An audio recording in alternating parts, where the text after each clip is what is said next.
And if we're spewing out things that aren't true, like monkeys and everything I said in the last 15 minutes.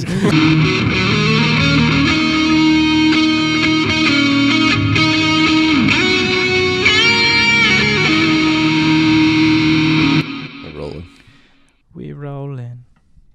Welcome to the Life Podcast. I'm here with Benji. Hi. Tyler. Yay. I like that this ongoing joke that Eric looks at the opposite person when he says their name. Like it's the most random. You're welcome for that. Thank you, Tyler.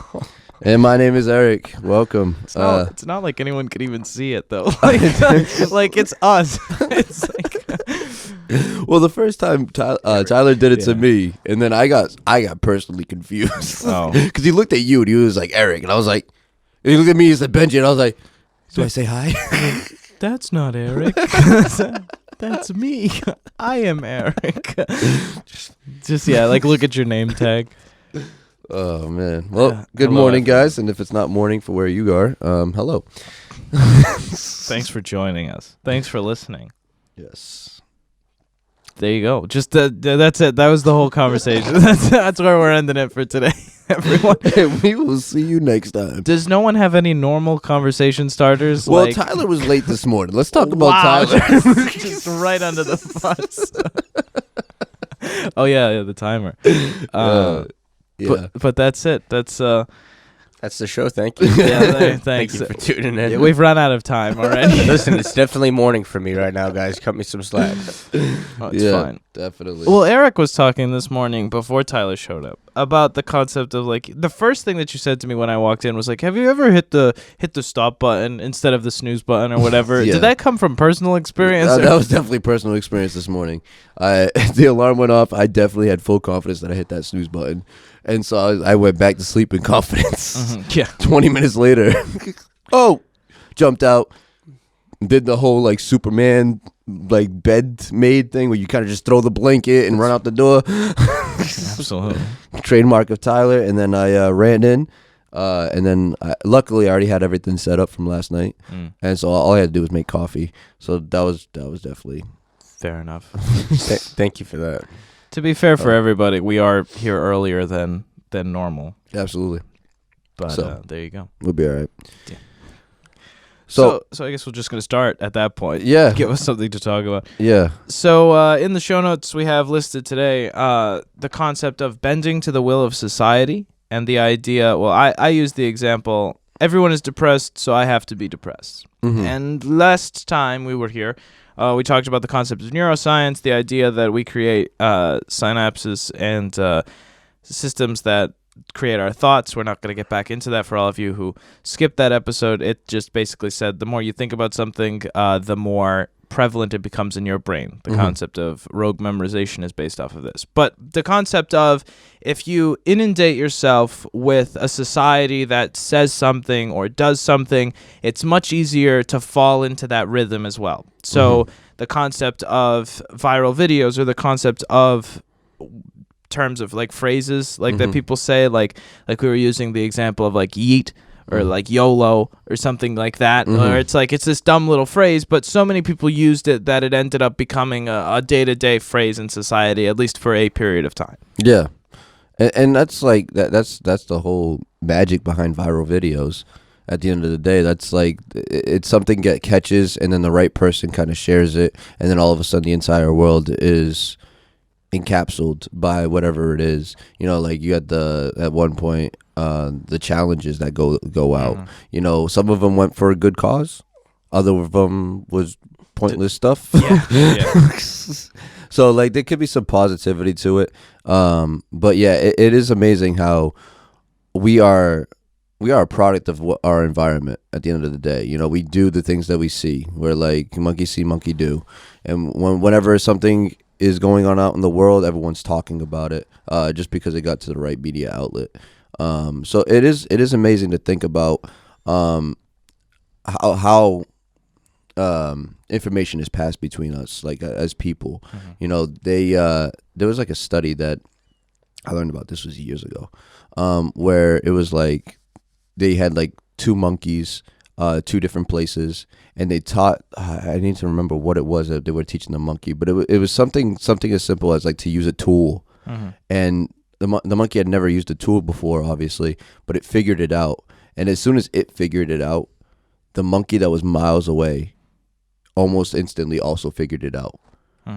Okay. Wow. Yeah, I gotta get the actual details on that, but it was like this really amazing connection between the species where like it like broke ground, and so it just kind of went viral like that. So it's very interesting to see like.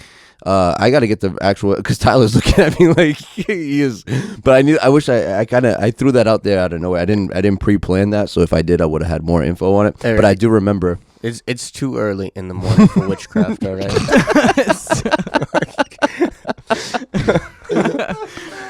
Absolutely. I don't think I can handle that level of sorcery right now.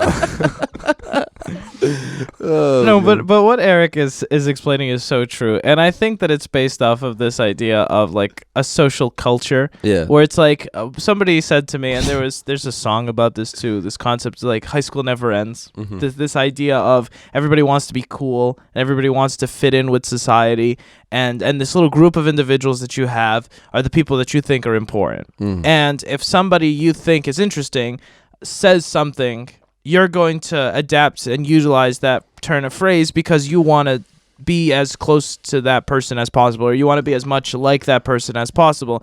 And I think that that's very prevalent in high school and middle school, but it expands to the everyday life. Well, when you're with people, that's just a normal transaction that happens. Yeah. Even if it's a term that you use, if say somebody uses a term a little bit more often than usual, everybody ends up adopting it. We started out, we're all like, oh, that's cooked. Everything's cooked. You're going to cook your 9/11 into a wall and see you later. It's like, how did everything turn into cooked all of a sudden? It's like, that's just, that's what happened. When you hang out with the sheep, you start to smell like them. Yeah, absolutely. And that's like public school in a nutshell. If I like, that's what I remember about public school. It's just like that all day, every day. I'm gonna try to find that monkey thing. Eric's stuck on this idea. He's all like, I need to know, because I feel like whoever's gonna be listening is gonna be like, no way, until I actually get something. And if I can't find it, I'm at least gonna correct myself now. I feel like there's like an important piece of background information that's missing from that story. I feel the same way, so I need to figure it's this out. It's like they weren't miles away; they were in the next room, and it's not like they were looking at each other. But overall, you got the gist of the story. That's like Portuguese culture in a nutshell. That's how Portuguese people tell stories. But overall, like we were saying, the concept of high school never ends with this concept of, if my boss or somebody that I think is important, like think of celebrities, like quote unquote, like super famous people. If jewelry, the idea that if somebody famous wears a special type of ring, that ring sells out just because of the influence that person has. And it's like, why is that legit? Like, and that marketing is very real, where it's like, do I like this item? Not necessarily, but because this other person liked this item and utilized this item, I now want to buy it because it associates me tangentially with this other person. Absolutely. You know, that's it. And I think that's really a more powerful piece of our psychology than a lot of people understand, where it's like, if I see Shaq eating a McDonald's hamburger, I think that there is something that means like, oh, every time I go to McDonald's, I'm going to be like Shaq. Right. That's a very specific example. But no, but that's legit. So where else do you want to go with this? Well, I think that's just society in general. So like we were using the example of everybody's depressed, so I have to be depressed. We talked about this like really, really early in the show's history, where the idea of, if everybody is just doing the status quo, I'm just going to do the status quo because there's no reason for me to push farther than that. Right. You know, and that's like, I'm trying to develop this concept because I don't know, like, because Eric's looking up monkeys online. I apologize. Did you find it or no? I think so, but I'm not confident. Okay. But it's okay. I don't want to interrupt your point, so go ahead. Okay. There was no point. Proceed. Yeah. No one goes onto the internet and just lies, Eric. So there has to be. I'm on Wikipedia. Oh, yeah. Oh my. Hey, you know what? Actually, I just watched a whole documentary on the biases of Wikipedia last night, and I don't even want to get into that. The bias. But continue. Guys, anybody can go on Wikipedia and tell whatever they want about whatever they want. I don't There's think no that's way necessarily true. that there's a lie here. Yeah, you may think that's what they want you to believe. I don't think that's necessarily true. I think you have to be approved to be an editor on Wikipedia. I can edit it right now. I think your edits have to be approved. I think back in the day. Yeah. Oh. Yeah, it started off, I guess, all right. Yeah. Yeah. And now it's all left. I don't But know anyways, how we continue. Oh, wow. Okay. I don't know. This is not a It's political gonna end podcast. so bad. The 100th monkey effect. I think that's the part that I missed. So there was 100 monkeys in between them. Oh no. Oh, so like like one monkey passed the knowledge to another, and then it got 100 monkeys down the road. Is that what it is? It's Wikipedia, so it's okay. So the 100th monkey effect is a hypothetical phenomenon in which it's hypothetical. in which a new behavior. It got worse and worse. So the story that Eric told was not only wrong, it was wrong, and it was a hypothetical situation. Hey, I'm glad I'm getting in front of this now. We can't give them anybody time to. You got to be real. Yeah, I'm being very real, so I'm correcting myself right now. I think this was the one. I'd have to look in deeper because This might be the wrong hypothetical situation. it could be, but like it's hard to do this on the fly. But anyways, the 100th monkey effect is a hypothetical phenomenon in which a new behavior or idea is claimed to spread rapidly by unexplained means from one group to all related groups once a critical number of members of one group exhibit the new behavior or acknowledgement of the new idea. Okay. So that's the idea. I just didn't include the 100 monkey part. And it's hypothetical. That's so, an interesting concept. Like the that phrase is so real. It's like the idea of the critical number, where it's like the whole group will exhibit a behavior if a critical number of the group starts to do it. So it's like it's kind of like a binary fission effect, where it's like if one spreads to another, and then those spread to other ones, and then there's going to be a critical mass where it's like the whole group will then be enveloped by this idea. mm-hmm. And that's so cool. Where it's like, I think this is a really funny way that we got to this, but that's what we're talking about. Where it's like it starts with one person doing something dumb or innovative or whatever. We talked about this with the Stanley Kubrick, where it's like the idea of everybody likes to be the outlier, and then what do? We just draw a box around the outlier, and then everybody stays inside of that box. And that's what that's talking about. Where it's like you have a group, a subpopulation that goes and does something random, and then it slowly gets adopted by another portion of the group, but then once it hits a critical mass, the whole group accepts it. Yeah, and that is somehow the science behind. Like, I don't want to say the science behind, but hypothetically, it's definitely like it makes sense as far as when you look at things that go viral. You know, because at first it's like it stays with very enclosed until it hits that specific number, and then it explodes. You know, like you look at like music. There was one artist that I was following at one point. Like I saw his music videos. No, that was me. Sorry. Go from like it was like at a 50,000, 100,000. As soon as it hit to like 120 something thousand, it blew up to 5.8 million, almost within like 2 weeks.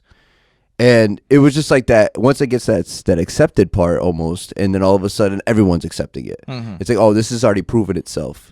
It's got 127,000, so it's like now it's like I don't know what happens in that brief moment, but it just blew up, and then he became who he is. Yeah.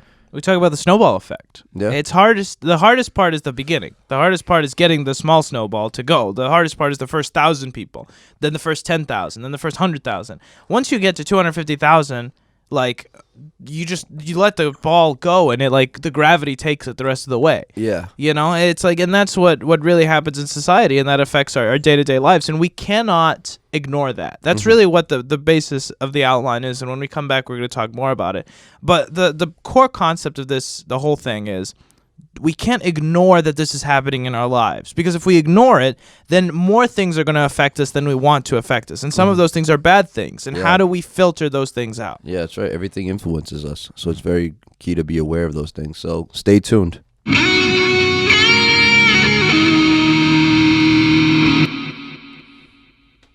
And we're back.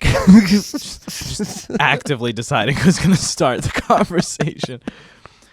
I look over. I saw you looking at Tyler, and I was like, I don't think Tyler's gonna say anything right now. Honestly, I don't have a whole lot of investment, so Okay, so proceed.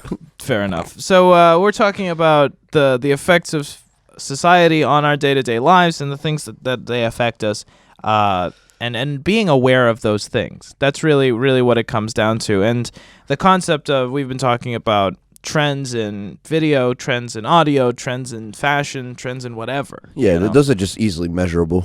Mm-hmm. But go ahead. That's what a trend is. Like, Yeah. by definition, a trend is how many people accept this thing. Mhm. You know, and you usually see, especially with the internet, trends come and go very quickly. Yeah. And I think that's a dangerous thing about society, where it's like the fact that you can reach so many people in such a small amount of time and affect their view on something is very dangerous. Yeah. It's very useful, but it's also very dangerous. Yeah. It's you have a responsibility when you get to that point. You know, well, maybe now it's a little better, but especially at first, like YouTubers that are blowing up overnight, these overnight sensations, don't realize that they have a responsibility in the society now. You know, because 1 million people just watched your video. 1 million people just listened to your words come out of your mouth. Like, if tomorrow this podcast were to blow up and 1 million people were to listen to us, like, everything that we have said in the last 10 episodes will stick with them in some way, shape, or form. And if we're spewing out things that aren't true, like monkeys and everything I said in the last 15 minutes, you know, without correcting myself, you know, it's going to be that can really affect society in a way. Because if you say something that's not accurate, or you say something that can change something, people are going to listen to you. They're listening to you, and that's why you got the 1 million views. So you affect in some way, shape, or form a part of someone's life. Getting back to that documentary that I was watching yesterday, that was a big point with like freedom of the press and the newspaper. I mean, think about it. Technology's relatively new as far as the world goes, like social media and how fast information can actually spread. And at the time, it was really about like the early like American days and how important it was to have freedom of the press, and how the people themselves, they actually relied on the newspapers for all of the outside information. That's how information spread around the country that fast. So there was a real level of accountability when it came to the newspapers, and people at that time really had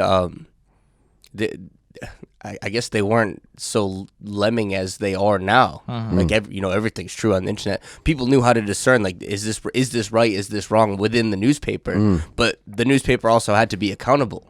And people back then, they could think for themselves, but they would hold the newspapers to a certain standard so that false information wasn't spreading. And they were talking about this incident that happened within the Civil War.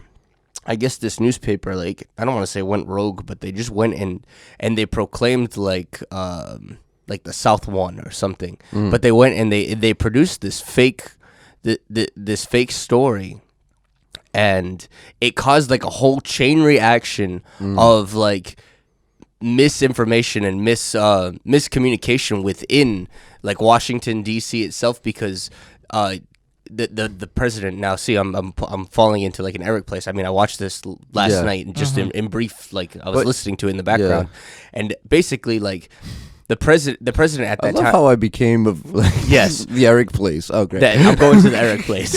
Oh, great.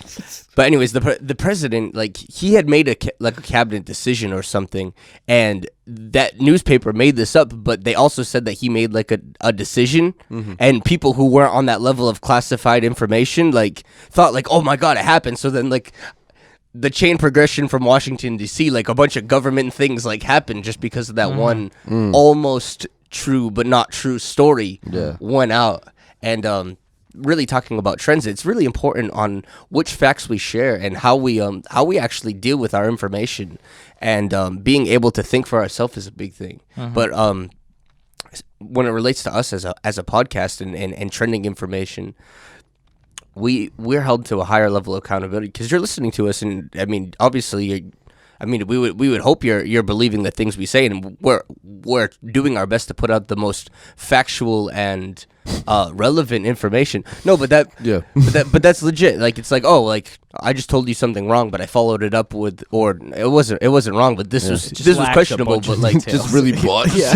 Really botched. But in context, it's not gonna. Somebody's gonna be like, "Wow, like you're an idiot. You don't know what you're talking about." It's just like, "Oh, I heard that in passing," and then like developing the thing is like, "I'm not sure about this. Hold on."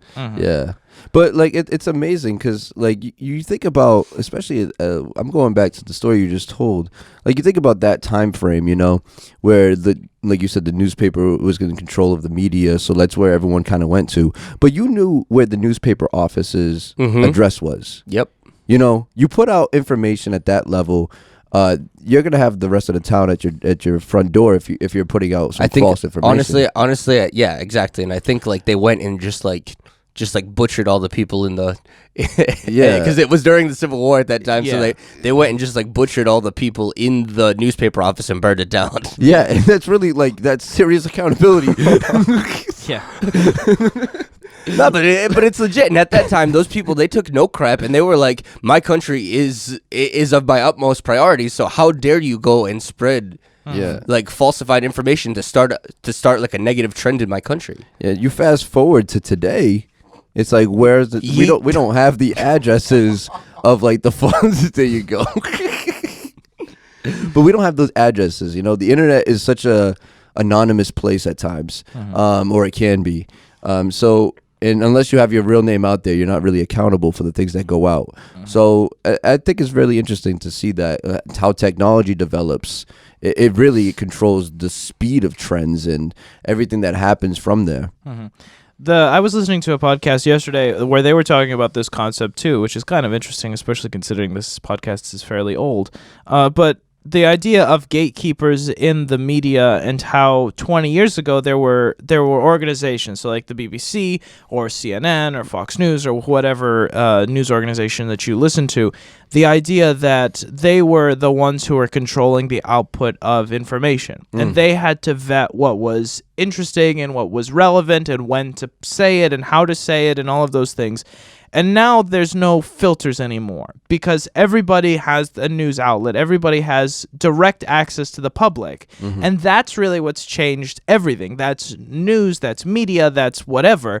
The concept that TMZ is no longer popular because TMZ was popular because nobody else could get random videos of celebrities. And now TMZ is worthless because everybody with an iPhone can go and take pictures of whoever, you know, and that's really what's changed in the media, and the idea that people who interact with the outside world, us included, have to be aware that we have an effect on somebody else. And a lot of people look to the media and say they have an effect on people's lives, but this also translates to your inner circle of individuals. Regardless of if you think of it or not, there is a person who's most influential in your life. Yep. And there's like this gradient, and there's like a very clear list, regardless of if you know it actively or not, that there is a most important person in your life, and then there's a second most important person in your life, and all of your friends stack up on this list, and they shift back and forth, and you know reminds me of MySpace days. Yes, the top 5. That's exactly what this is. You have a MySpace list in your head. Tom was in my top 5. That's unfortunate. Tom was everyone's friend, or whatever his name was, Mark. I think it was Tom. It was Tom. Yeah. Was it Tom? The gang's all here, guys. The gang. We sold Tom out. Nonetheless, but yeah, we have to be aware that these things affect our day-to-day lives. Just like if you think of the most important person in your life, if they came to you and told you something wrong about another person, if they said to you, "Hey, listen, that person is a very immoral person," or "That person double-crossed me," or "that person," whatever. Yeah. You know, your view of that person is going to be tarnished because you held someone in such high esteem. This is this social credit score that that we talk about every once in a while, but you know, in a very distilled form, where it's like, if Tyler comes and says something to me about somebody else, I'm gonna look upon that person with that opinion because I hold Tyler as a friend. Well, that's why gossip's so dangerous, and actually, like you murder people's character. You murder people with gossip. Oh yeah, absolutely. People word of mouth is still the number one advertisement, whether you're using it for a business or whether you're using it within friends. Because of that social credit thing. Because you trust the people in your circle, and if somebody you really trust starts saying that this other person wronged someone, whether it's true or not, you're going to believe this person that you heard it from because you trust them. Or word of mouth. Hey, the Life podcast is really cool. Yeah. Yeah. That really helps too. I hear they're looking for sponsors. Yeah, so tell all your friends, rate the podcast, please. It helps everything. But that's so true. The idea of word of mouth, why do we have ratings on stuff? Yep. Because humans trust other humans. Yep. That's just how it is. Like, you have gone through an experience, you think it was enjoyable, so the chances that I'm going to enjoy it are higher. Yep. Yeah. And another lesson we learned this morning, that monkeys trust other monkeys. Absolutely. So bringing it all the way back to what we were talking about in the beginning of this was the concept of, if we are influenced by the people around us, actively or passively, we are influenced by the world around us. So if that means you surround yourself with motivated people, you are going to be passively influenced in or actively motivated by these people. If you surround yourself with people who are not motivated, you're going to be affected in the negative sense.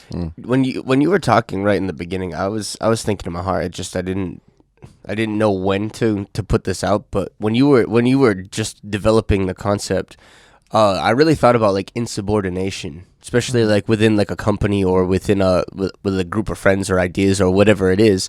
If you have one person that's disgruntled, like that, it was that chain effect. Then you have two people who are disgruntled, and you have to you'll get to this nominal level eventually, and then everybody's disgruntled, and it was like, wow, that's really that's a place that really shines, and you can see how infectious that is. And it can start with something like gossip. Yeah. Yeah, absolutely. It doesn't even have to be true. Yeah. And you go into insubordination. I mean, I don't know if I'm taking this off topic a little bit, but like the way I think, like when someone like stands up and like, or goes against something, it's usually like a lot of people already have that on their minds. You know what I mean? But they're all afraid to kind of step up until that one person kind of does it first and just kind of breaks the ice, so to speak. And then everyone else who has been waiting is now going to stand up because that person was confident enough to kind of take the initial hit, and then the support comes in. So that's definitely true. What I was thinking as far as when I just said that is, like, you can see it within a company. You can have one company, like one employee that's not happy, and he's like, oh well, I want to leave, or I want this, and then that tends up growing, and then like people will actually flip and they'll turn against the boss, and you'll see the company completely just. Oh, absolutely. So you're saying that the gossip of that person kind of changes everyone's opinions, and and he starts. Okay, yeah, all right. Because that was insubordination as a term. Like, it can, I guess, it could be used in that sense, but that's not like that. I was going more in like the negative aspect rather than like, oh, like one person stood up was the catalyst, like #MeToo, and then everybody else comes out everywhere. Yeah, that's what I got out of it. But no, after you explain that a second time, I'm on the same page. It's true in both senses, because in Eric's explanation, it's true in the sense that everybody is not doing anything, so I'm not going to do anything either. And that's what every single individual in the group is saying. Nobody's speaking, so I'm not going to speak. And then that that's 100th monkey. Exactly. That one person says, I'm going to speak because I don't care what anybody else thinks. And this is why cult leaders are so dangerous. But that's a very big aside. Like, that's a real big topic. But the idea that it's like, I'm going to speak. Yeah. So everybody else who wanted to speak but didn't because they were following the groove of society are now saying, well, that person's saying what I wanted to say. Yep. Maybe a bit more extreme, and maybe not necessarily everything that I would have said, but close enough. So like, they got the topic. So let's follow them. Yep. And that's a very bad situation. And then pretty soon you go down to French Guinea and drink some Jesus juice and end up getting cooked. I hope you bring your Nikes. That's a level 5, Eric. It's okay. Yeah, no, I'm at still 2.5. I'm trying to break the ice on 3. So that's a very inside joke. Yeah, we'll develop that over time too. But yeah, so that's really what we're saying. And for the last segment, we're going to talk about the the actual logical application of this theory and how to be aware of when people are trying to manipulate that, and being aware that this is a good thing too. Like society develops because of this. You know, if somebody created the iPhone and nobody wanted it, we'd still be in the dark ages, or at least we would be a little bit further back than we are now. Absolutely. That's the concept. We have to apply the innovation of society in our day-to-day lives, but there are things that we don't have to put into our lives that we observe in the general population. Yeah. So stay tuned.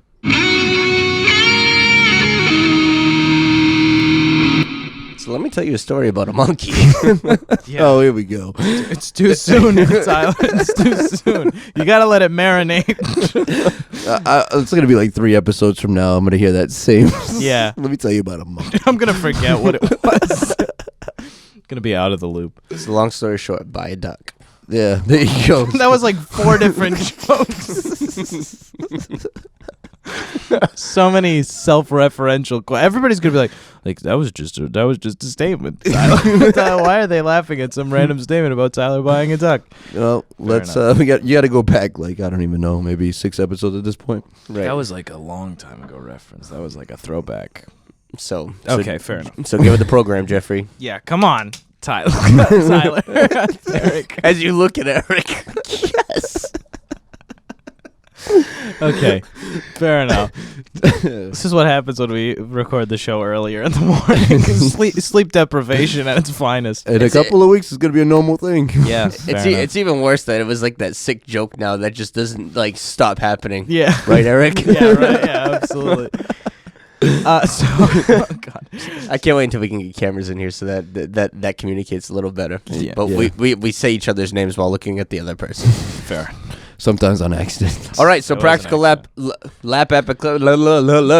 life application for really talking about trends and stuff. Benjamin, this was your baby, so you can powder that diaper. Let's go. I like how you went with that analogy. Fair enough. So we're talking about the idea of trends. I don't think anybody jumps 35 minutes, 45 minutes into a podcast, If but they whatever. did, they're gonna be very confused at Yeah, this point. fair enough. But nonetheless, you know what we've been talking about. We've been talking about this concept of actively like listening to what's going on and being influenced by the world around us. Step 1 in all of this is you don't have to follow every single trend. And that's really what it boils down to is, you know, just because the kids say yeet and YOLO doesn't mean you got to say yeet and YOLO. Those are like 5-year-old at this point, but it's fine. You know, you don't have to follow every single trend. You know, we look at the people around us. We look at the quote unquote celebrities or the influential people or the influencers that everybody calls them now. You said a quote a while ago, and it was like it was along the lines of like going against the grain and going against the stream. And it's like it's either you're gonna make it and you're gonna make like this most revolutionary thing, or Oh, okay. Like if 99% of people doubt you, you're either gravely wrong or yeah. about to make history. Yeah. There you go. That is true. You know, it's like there's nothing wrong with going against society nominally. Like, Yeah. like don't be like, I'm gonna live as a hobo. Like, that's not very helpful. But like, if you see that society is doing something that you don't necessarily agree with, there's nothing wrong with going against the grain. Like, everybody's very aggressive, both sides of this, and I don't mean this as a political statement at all because I'm going to try to keep this ambiguous, but the idea that like people get very aggressive when somebody doesn't agree with their viewpoint, I forget who it was, said, I don't agree with you and that's okay. That doesn't mean that I hate you. And society has lost that concept that we can disagree with each other. Like, I can think that something that somebody does is stupid and still be friends with them. absolutely. Like, I think that's a core concept that society has lost. Like, if I disagree with you, it's okay. Yeah. And if you disagree with me, that's okay. Yeah. That's why we have opinions. Well, that's what made America so great too. Is like everybody, it's like, oh, you're different, but that's okay. And I really don't know where that went.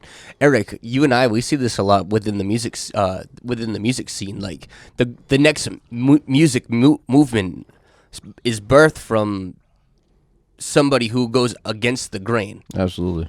Whereas then you'll have all the leechers and followers.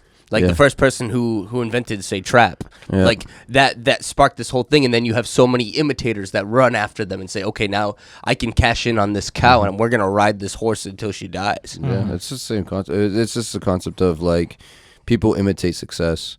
You know, so like when one person who creates that genre, that very different, that this person was going so against the grain that they weren't even sure it was gonna work, and they just tried something different, and like it was just their style, and then it went in a sense viral. Enough people heard it where it became relevant, and then someone else is like, I kind of like it, and it worked for them, so I'm gonna do it because this person has proven that it's okay. That monkey has Yeah. the 100th monkey has approved, Yeah. and now I can do it. This is gonna be a thing for the rest of the show. Dance monkey dance. There was a music producer or a musician who was talking, and I don't know the specifics of this. I saw this quote. That was the only quote that I understand. He said, back in the day when we used to make music, we used to go to these old guys in suits who used to chomp on cigars, and they didn't know anything about what we were doing, but they approved it. They said, we don't know what's gonna stick, so let's try it, record it, see what happens. Yeah. And he's like, now we go to these hip young producers who are only approving the things that they like. He's like, and he said it was better. Music was better when the ugly people made it, and that's really what it boils down to. Where it's like we're so stuck in what does society think, or what is society moving towards, and everybody who gets out of that mold is ridiculed until that becomes the next norm. And it's terrible because you get conditioned to only think, breathe, and eat that same way. Talking about the music industry, there are right now, if I'm not mistaken, there's 2 formulas that are on the radio, and you listen to every single song. There's a variation of one of these 2 formulas. If these chord progressions don't move in this way, people don't eat it. People don't like it because they've been so conditioned and so grained to eat this one way that they don't want anything else. And I really can see, I guess that's why I like progressive music so much, because progressive rock is basically whatever you think, throw it out. Yeah. Change whatever you think, change it. The next bar, it's not going to be the same. You can't predict it. Yeah. Really trying to stay in the music thing. When I was talking about like trends and everything, you can see a big thing in the shift between the late '80s into the early '90s and grunge exploding, and then the Leechers after. Time. Because rock music then was hair. And glam and harmonies and everything is nice, and the music industry was stagnant from the late '70s up until like the early 90s, and everything shifted to a complete opposite thing of dirty, unpolished, very raw. And you had these core group of like 4 bands that came out of Seattle that was unlike anything that the world had been feeding. And it's like, wow, this is amazing. And then it exploded for like a 4-year period, and then after that you had the music industry saying, we need to ride this pony until she dies. Yeah. And you have all the imitators that follow after, and things like post-grunge, which was basically just a polished version of grunge. And you can see that led to the initial decline into what we call pop music now. That's absolutely right. And the way I look at it is, I kind of tell this to a lot of my clients too, especially younger people who have been doing this for too long. And I'm talking about making music. I work with a lot of clients and a lot of artists. So either they've been doing it for too long, or if they're really early on in their stage of beginning their musical career, they have this habit of following trends. They have this habit of like listening to what other people are making and succeeding at and trying to imitate it in order to find success. And that very rarely works. My advice is to stick in your lane. Do what feels right. Don't follow this trend completely. Understand it so that you know where they're at, but don't change your perspective of music to try to match other people's desires, because you'll never be happy doing that, first of all. Second of all, everyone's doing it at this point. Like, it's all over the radio. Why are they going to listen to you? Yeah, so you'll be a flash in the pan. And exactly. You're not gonna stand out in that kind of environment. But sticking to what you do best and staying in your lane will find you the most success. We're going back to that artist I was talking about earlier that blew up, that 5.8 million views. I'll tell you right now, that video was released at the time, which was a year ago, 5 years before that. So 6 years ago is when that song was made. So that song was made well before the trend that it popped in was relevant. So he was kind of ahead of his time in a way, where he was developing music that was going to be popular in 5 years. I don't know if he did it on purpose. I don't know him. I have no idea. But that's the key, is he's stuck in his own lane, and everything kind of went and met him there. Instead of him chasing a trend, the trend kind of found him eventually. And that takes time to get there.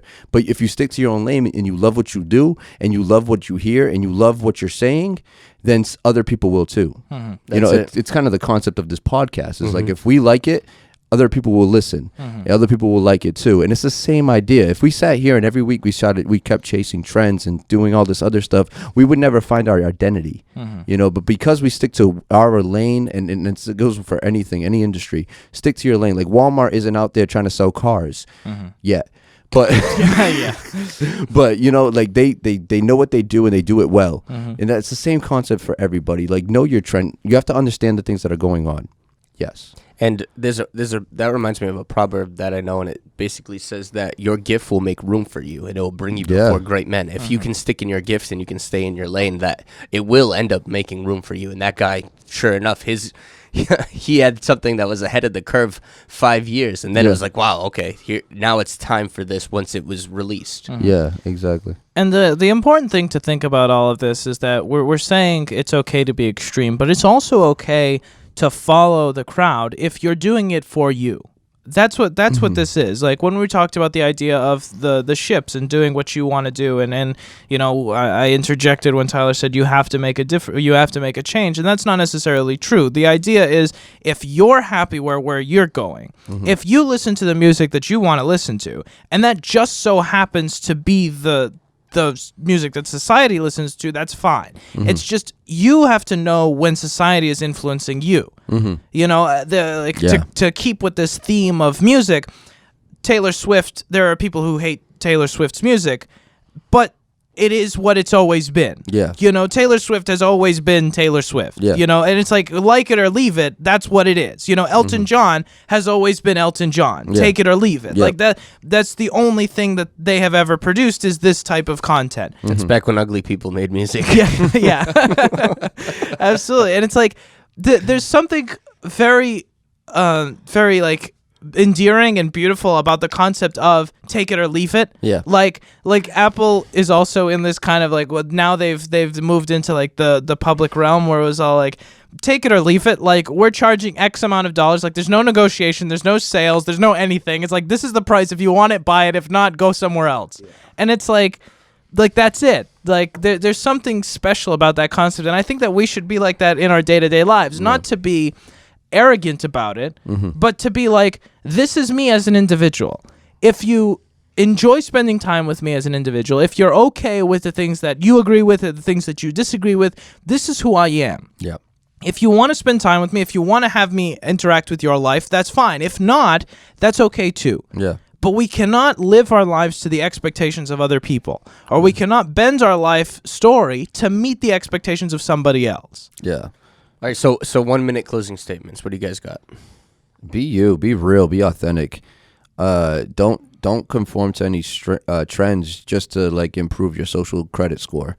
Your social credit score, because it completely relies on you and who you are, and being authentic is the number one way to build that. Nice. And so that's what I gotta say about it. Like, just be authentic to yourself. Just being genuine, knowing what your decisions are and knowing what the decisions of other people are. Because it's fine to have a diverse friend group. It's fine to interact with a diverse group of individuals. It's fine to take inspiration from a bunch of different avenues. But at the end of the day, you're the one who's making your soup. You know, and the idea of not being afraid to change that soup. A lot of people are in a situation where their opinions are the definition of them, and they feel attached to their opinions, and they can't switch out opinions because they're defined by those things. So, like, you've always been the guy who disliked Toyotas or whatever, and it's all like, Toyota it makes a new car that you kind of like, but you can't like it because you're the guy who dislikes Toyotas. I'm the only Chevy guy. Yeah, exactly. And it's like a lot of people get stuck in that negative or positive framework where it's like you love a brand, like I'll say I'm an Apple fanboy. I love what Apple does, but there's things that Apple does that I have to disagree with because they're a corporation. And being able to say, okay, these things are good, these things are bad, and taking a stance dynamically where it's like, oh, my opinion of this thing has changed because new information has come in, that's very important. Yeah. Right. And that's part of being a mature human being, and we can really see that society itself is trending and lacking in that idea. And the relevant rise of safe spaces, or if you disagree with me, you hate me, and that's hate speech. Which I mean, that's just the truth in the matter. I think I mentioned a quote early on, I think on episode 1 or 2, and it was from a guy, Bill Johnson, that I follow, and he said, "If you don't live by the praises of men, you won't die by their criticism." And really, this episode went back to the concept of just keeping it real and just being real and being carefully centered in your own lane, not worrying about what you're doing, so that you're not worried about what everybody else is doing. If that makes sense. If you're happy with it, rock what you got, keep going. Yeah.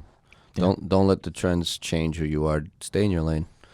Stay in your lane. That's it, because maybe you might be the next big thing, rather than trying to chase the wave when you have to. We were talking about space travel. Yeah. I have 30 seconds. To be able to shoot for the moon, you have to shoot far out and predict where it's going. If you're shooting clay pigeons, that's the same thing. You have to shoot ahead of the pigeon, because the pellets will meet the pigeon as it's coming. Yeah, you and can't. It's the same with us. Exactly. You can't aim at where it is. You have to aim at where it's going. So that's it. Keep your aim on, and don't follow the trend, because maybe you'll hit the pigeon before everybody else. And we'll see you next time. Thank you for listening to the Life Podcast Show. We really appreciate all your support. We meet every Monday, Wednesday, and Friday morning just to talk and share our perspectives on everyday life situations. If you haven't already, please share this with your friends and give them a chance to join the conversation. Also, if you liked what you heard today, rate our podcast. The higher the rating, the longer we can keep this going. And a special thanks to our future sponsors that will soon partner with us on this journey. If anyone would like to contact us, please email us at thelifepodcastshow@gmail.com. One word. That's thelifepodcastshow@gmail.com. Be blessed and have a wonderful day.